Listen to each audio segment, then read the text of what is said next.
नमस्कार साथियों, मैं अनीता श्रीवास्तव आपका हार्दिक अभिनंदन करती हूँ। श्रीमद् वाल्मीकि रामायण में आज का प्रसंग है सुग्रीव द्वारा राक्षस सेना का संहार और विरूपाक्ष का वध। इस प्रकार जब रावण ने अपने बाणों से वानरों के अंग भंग कर डाले, तब वहां धाराशाही हुए वानरों से वह सारी रणभूमि पट गई। रावण के उस असह्य बाण प्रहार को वे वानर एक क्षण भी नहीं सह सके। ठीक वैसे ही जैसे पतंग जलती हुई आग का स्पर्श क्षण भर भी नहीं सह सकते हैं। राक्षस राज के तीखे बाणों की मार से पीड़ित हो वे वानर उसी तरह चीखते चिल्लाते हुए भागे जैसे दावानल की ज्वालाओं से घिरकर जलते हुए हाथी चीत्कार करते हुए भागते हैं। जैसे हवा बड़े बड़े बादलों को छिन्न भिन्न कर देती है, उसी प्रकार रावण अपने बाणों से वानर सेनाओं का संहार करता हुआ समरांगण में विचरने लगा। बड़े वेग से वानरों का संहार करके वह राक्षस राज रावण सम्रांगण में जूझने के लिए तुरंत ही श्री रामचंद्र जी के पास जा पहुंचा। उधर सुग्रीव ने देखा वानर सैनिक रावण से खदेड़े जाकर समर भूमि से भाग रहे हैं।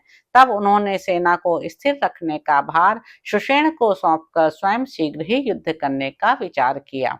सुषेण को अपने ही समान पराक्रमी वीर समझकर उन्होंने सेना की रक्षा का कार्य सौंपा और स्वयं वृक्ष लेकर शत्रु के सामने प्रस्थान किया। उनके अगल बगल में और पीछे समस्त वानर युद्धपति बड़े बड़े पत्थर और नाना प्रकार के वृक्ष लेकर चले।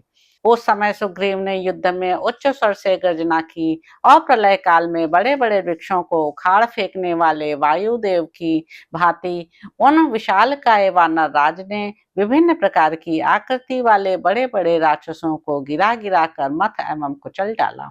जैसे बादल वन में पक्षियों के समुदाय पर गोले बरसाता है, उसी प्रकार सुग्रीव राक्षसों की सेनाओं पर बड़े बड़े पत्थरों की वर्षा करने लगे।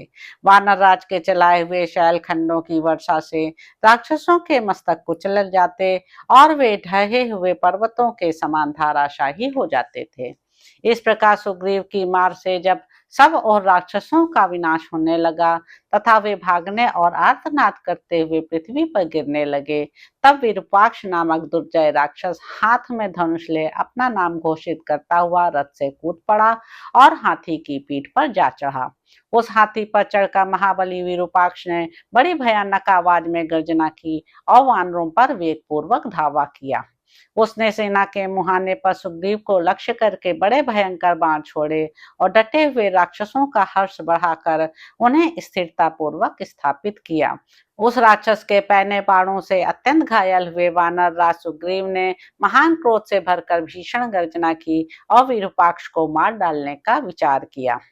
शूरवीर तो वे थे ही, सुंदर ढंग से युद्ध करना भी जानते थे। अतः एक वृक्ष उखाड़ कर आगे बढ़े और अपने सामने खड़े हुए उसके विशाल हाथी पर उन्होंने उस वृक्ष को दे मारा।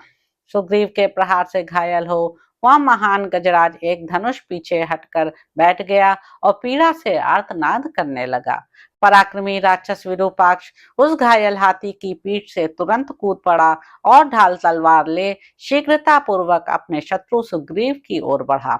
सुग्रीव एक स्थान पर स्थिरता पूर्वक खड़े थे, वह उन्हें फटकारता हुआ सा उनके पास जा पहुंचा। यह देख सुग्रीव ने एक बहुत बड़ी शिला हाथ में ली जो मेघ के समान काली थी। उसे उन्होंने विरूपाक्ष के शरीर पर क्रोध पूर्वक दे मारा। उस शिला को अपने ऊपर आती देख उस परम पराक्रमी राक्षस शिरोमणि विरूपाक्ष ने पीछे हटकर आत्मरक्षा की और सुग्रीव पर तलवार चलाई। उस बलवान निशाचर की तलवार से घायल होकर वानर राज सुग्रीव मूर्छित होकर थोड़ी देर धरती पर पड़े रहे। फिर सहसा उछलकर उन्होंने उस महासमर में मुट्ठी बांधकर विरूपाक्ष की छाती पर वेग पूर्वक एक मुक्का मारा। उनके मुक्के की चोट खाकर निशाचर विरूपाक्ष का क्रोध और बढ़ गया और उसने सेना के मुहाने पर उसी तलवार से सुग्रीव के कवच को काट गिराया। साथ ही उसके पैरों का आघात पाकर वे पृथ्वी पर गिर पड़े। गिरे हुए सुग्रीव पुनः उठकर खड़े हो गए और उन्होंने उस राक्षस को वज्र के समान भीषण शब्द करने वाले थप्पड़ से मारा।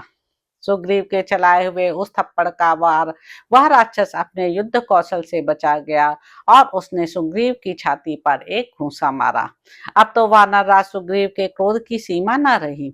उन्होंने देखा कि राक्षस ने मेरे प्रहार को व्यर्थ कर दिया और अपने ऊपर उसका स्पर्श नहीं होने दिया। तब वे विरूपाक्ष पर प्रहार करने का अवसर देखने लगे। तदंतर सुग्रीव ने विरूपाक्ष के ललाट पर क्रोधपूर्वक दूसरा महान थप्पड़ मारा, जिसका स्पर्श इंद्र के वज्र के समान दुसह था। उससे आहत होकर विरूपाक्ष पृथ्वी पर गिर पड़ा। उसका सारा शरीर खून से भीग गया और वह समस्त इंद्रिय गोलकों से उसी प्रकार रक्त वमन करने लगा जैसे झरने से जल गिर रहा हो। उस राक्षस की आंखें क्रोध से घूम रही थीं। वह फेन युक्त रुधिर में डूबा हुआ था। वानरों ने देखा विरूपाक्ष अत्यंत विरूपाक्ष हो गया है। खून से लथपथ हो छटपटाता, करवटें बदलता तथा करुणाजनक आर्तनाद करता है। इस प्रकार वे दोनों वेगशाली वानरों और राक्षसों के सैन्य समुद्र मर्यादा तोड़कर बहने वाले दो भयानक महासागरों के समान परस्पर संयुक्त हो युद्ध भूमि में महान कोलाहल करने लगे। वानर राज सुग्रीव के द्वारा महाबली विरूपाक्ष का वध हुआ देख वानरों और राक्षसों की सेनाएं एकत्र हो बढ़ी हुई गंगा के समान उद्वेलित हो गईं। तो इस प्रकार साथियों, युद्ध कांड में निहित 96वां सर्ग यहाँ पर समाप्त होता है। इसके अगले अंक में आप जानेंगे कि सुग्रीव के साथ महोदर का घोर युद्ध तथा वध।